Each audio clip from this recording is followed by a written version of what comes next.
அன்னையும் பிதாவும் முன்னாடி தெய்வம்னா ஜேஜோ நமக்கு கண்ணு ஜேஜோ ஜேஜோ நமக்கு கண்ணு முன்னாடியே தெரியல.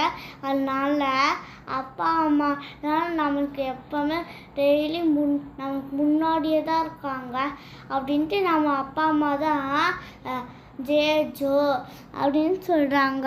அதனால நான் ஒரு கதை சொல்ல போகிறேன். இந்த விநாயகர் பார்வதிக்கிட்ட நான் வெளியே பூனை கூட விளையாட போகிறேன்னு சொல்லிட்டு போனார். அப்போ பூனை கூடயா? ஆமாம், விநாயகர் பூனை கூடயா விளையாடுவாங்க? ஆமாம், சரி, ஓகே, சரி. பூனை கூட விளையாடினாரா?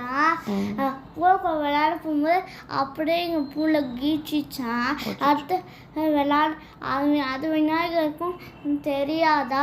அடுத்து விளையாட முடிச்சுட்டு யார விநாயகரை கீச்சினது தெரியாதா விநாயகருக்கே? ஆமாம்மா, ஐயோ சொன்னாங்க. அது மாதிரி கீச்சிட்டு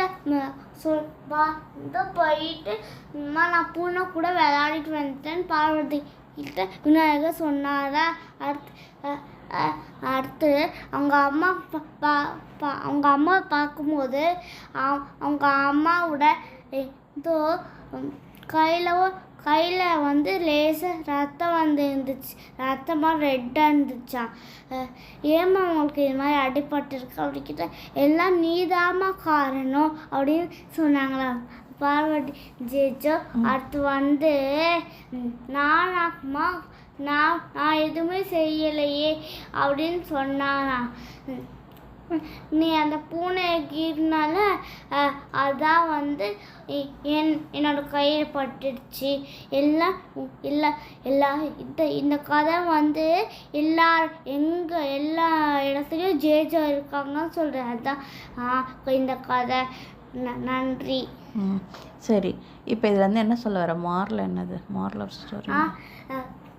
ஆஃப் ஸ்டோரி அது சொல்லிட்டலாம். நம்ம யாருக்காச்சும் பண்ணால் அது நம்மளுக்கே திருப்பி வரும். ஆமா தானே? ஜேஜு எப்பவுமே நம்ம பக்கத்தில் இருப்பாங்க. இல்லை அப்படின்ட்டு நாம எதுவுமே செய்யக்கூடாது. தெரியாமல் செஞ்சால் சாரின்னு சொல்லிட்டோம். அதுதான் மாரல் ஆஃப் த ஸ்டோரி.